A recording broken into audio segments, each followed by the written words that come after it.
అస్సలాము అలైకుం వరహమతుల్లాహి వబర్కాతు. ఫ్రెండ్స్, ఈరోజు హెండాయ్ వర్ణ కార్కి అలైన్మెంట్ చేయబోతున్నాను. చూపిస్తాను చూడండి. మొదటగా సెన్సార్లు అనేది ఫిట్టింగ్ చేసుకున్నాము. ఇంకా నెక్స్ట్ వచ్చేసి రీడింగ్ ఫిట్ చేసేసాను. ఇంకా సిస్టంలో చూపిస్తుంది. వెనకాలైతే తీసుకెళ్ళాలి, కార్ని వెనకాలనైతే తీసుకెళ్ళాను. ఇంకా ఫ్రంట్కి అయితే తీసుకొచ్చాలి. సిస్టంలో చూపిస్తుంది చూడండి. కార్ని తీసుకొని వస్తే సిస్టంలో చూపించేస్తుంది ఆటోమేటిక్గా అది. నెక్స్ట్ వచ్చేసి లాకులు అయితే తీసేసాను.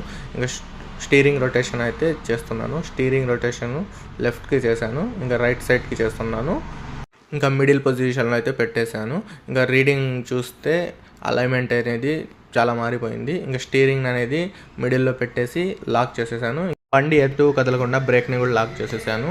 ఇంకా అలైన్మెంట్ అనేది చేస్తున్నాను. అలైన్మెంట్ రైట్ సైడ్ అయితే చేస్తున్నాను. రైట్ సైడ్ చాలా డిఫరెన్స్గా ఉంది. ఇంకా అలైన్మెంట్ని లెవెల్ చేసేసాను. ఇంకా నెక్స్ట్ పేపర్ అయితే పెట్టేశాను. ప్రింటింగ్ అయితే వచ్చేస్తుంది. ఆ ప్రింట్ని అయితే కస్టమర్కి ఇచ్చేస్తాను. ఇలాంటి మరిన్ని వీడియోస్ కోసం రెడీగా ఉండండి ఫ్రెండ్స్. Bye friends.